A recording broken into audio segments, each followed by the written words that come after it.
What's going on, guys? So if you've watched my channel for a while, you probably recall when I installed this Duravolt 8.3 watt panel onto the front of the Reese Goose box of the former fifth wheel we had. This was the Coachman Chaparral 360 IBL, our former fifth wheel.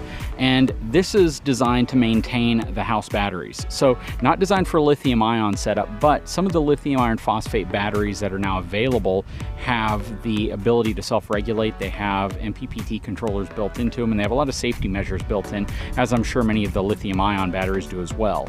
This specific panel is really designed for your traditional lead acid battery or your traditional AGM style battery. This specific setup has worked really well to maintain a single house battery. The problem that you run into is if you have more than one battery. And because this specific panel only charges at 8.3 watts, may not charge your house battery as quick as your carbon monoxide detector might be draining, because those devices may pull power at a faster rate than this might be able to replenish your batteries. So the folks over at Duravolt have a new panel out, and it's one that's designed to work just as well with a pin box, whether it's a Reese Goose box or it's a traditional pin box, and I'm going to be installing it on the Vanley Beacon today.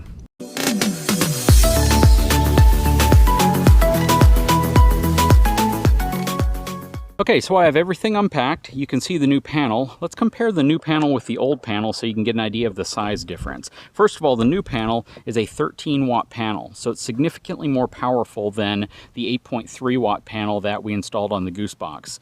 Self-regulating, you do not need a solar charge controller with this specific panel according to the manufacturer. It is virtually indestructible, and they used to actually say it on the back. Indestructible solar. This thing is really, really great, and it has really nice neodyme magnets that adhere it to the front of your fifth wheels pin box. They sold a lot of these after the last video, and I haven't really heard of any complaints. I think the only time there has been a complaint is when somebody is trying to charge more than one battery and they have something that's pulling a parasitic draw from inside of the fifth wheel that's draining the battery quicker than the 8.3 watt panel is able to replenish it.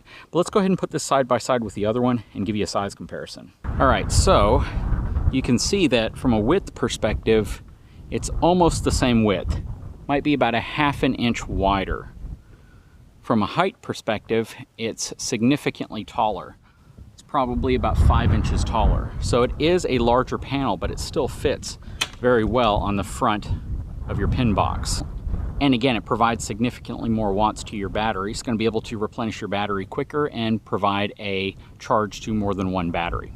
So normally, the way I would install this is I would put the panel on the top of the pin box, which I will do here, but then I would feed the wire underneath this portion right here. And as you can see, the folks at Vanley have done a really good job securing this piece of covering underneath the overhang of the fifth wheel. So I'm not going to go that route. I'm going to go, I think, a little bit more reversible route for when I ever have to turn this back in, I have to remove the system. I'm going to use little adhesive pads with zip ties to hold it in place. They're not really ever going to be exposed to UV because they're going to be under this overhang, so they should last a good while. And I'm going to run it right over here and drop it in this little gap right here, because there's a pretty good sized little gap that I'd be able to feed the wire through straight down to the battery. And there's 2 batteries in this coach, so this should work out really well. The only challenge I may run into in the future is just the fact that there's not a lot of light that's going to hit that panel whenever the sun is overhead.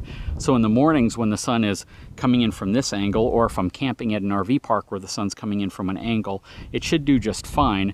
But as the sun creeps overhead, you can see that the front of this fifth wheel isn't going to leave a lot of pin box exposed. It's still going to be interesting to see, and I can test it with a multimeter just to see if it's providing, you know, current to the batteries and how much current. But let's go ahead and get this thing installed. Now, something that's really cool about how this is already configured is it has this Furrion solar charge system right here, and I finally found the piece that snaps onto this, and I'm going to do a video whenever I get those in so I can show you how you can connect an external solar panel to this, because this simply plugs directly into your battery through your little junction box back here where your 12-volt leads from your battery go and split off to the rest of the coach. They hit an 80 and a 100 amp breaker first, which are both right there. So when I looked at this before, I saw that it's going to be relatively easy to wire the solar in, because all I'm going to do is essentially connect it to your 2 leads right here, and these 2 leads are ran in parallel, so you know, it's going to provide charge to both batteries at once. And again, this is only providing 13 watts of power, so it's not as if I really have to be very specific in how I'm going to do this. So really the first thing I need to do is simply take my panel and position it right here on the pin box.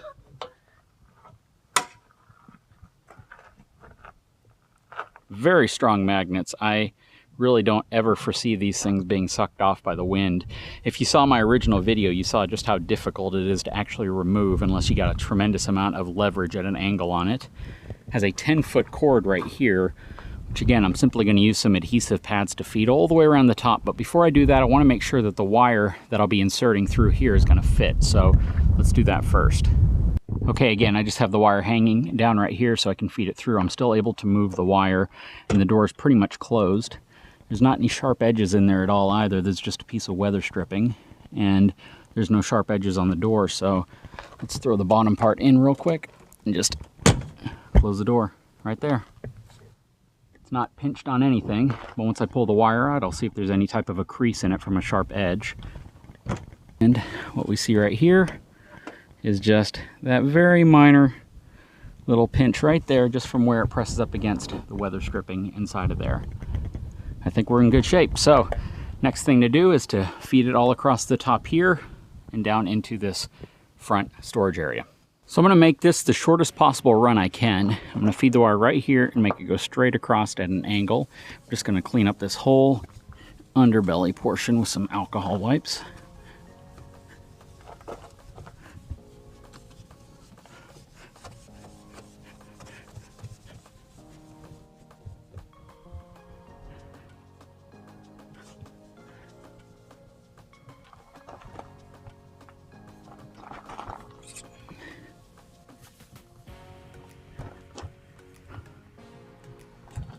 There we go.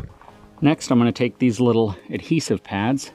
I'm going to place them right along the route that I plan on running that line. Okay, I got them all in place. I ran 1, 2, 3, 4, 5, 6, 7, and that should feed the wire perfectly down there. And again, the whole point of this is that I can remove it. So whenever I turn the RV back in, I want these to be able to be easily removed, cleaned off, and returned to stock. So this is just going to be a way to help the battery charge and be maintained whenever it's in storage. There's a generator on board this unit, but again, that's not going to come in very handy if I come out here and the battery's completely dead for some other reason. Okay, so the next thing I did here was just feed the zip ties through. Now I just need to feed the wire into the zip ties, tighten them down, and I'll be right back once I'm done doing that. Okay, have the zip ties tightened around the cable. Just need to trim off the extra slack, feed the wire through, and make my connections to the battery. All right, so I used the spring clips right now to connect to the negative on one battery and the positive on the other battery. Just ran a multimeter across. It shows that I'm charging at about 18 volts to the actual batteries. The batteries are 12.5 volt batteries. A panel like this should maintain the batteries very, very well, especially considering I have 2 Deep Cycle Marine batteries inside of the actual RV. So this is a really, really good system, especially considering the fact the sun's not even shining directly on it right now. The sun is back that way, as you can tell from the shadows on the ground. So whenever this thing is in direct sunlight and it's getting more power, it should do a good job maintaining the actual battery. So this is a cool system. It is not what I would consider a cheap system. This is a system that is designed for constant use out in the elements, which means you're going to pay more for that type of technology. The company that builds them, he builds them by hand in California, and he puts a lot of heart and soul into his product. He's actually he's one of those types of guys that takes his product very seriously. He has a lot of passion for what he does, and I definitely recommend you guys checking him out. He has a ton of knowledge on these panels as well, such as the technology that goes into them and what other benefits they may have whenever you're using them for this type of scenario. Anyways, I want to give a big shout out to the folks over at Duravolt for sending me these solar panels. They've provided me with these solar panels as well as the ones that I had on the previous fifth wheel. If you have any doubt in terms of how it's regulated or if it is actually self-regulated, they actually indicate that on the instructions. You can see right here where my thumb is. All Duravolt solar panels are self-regulating and typically require no additional controller or voltage regulator. And again, depending on what type of batteries you have, I confirmed with the manufacturer that it is good to connect this directly to the batteries that are on board this specific fifth wheel. He said you won't have any type of problem at all. If you guys have any additional questions or concerns, I definitely recommend visiting Duravolt's website. I'll put the link in the description of this video. And if you haven't had a chance, please take a moment, subscribe to my channel, give me a thumbs up, and we'll talk to you again very soon.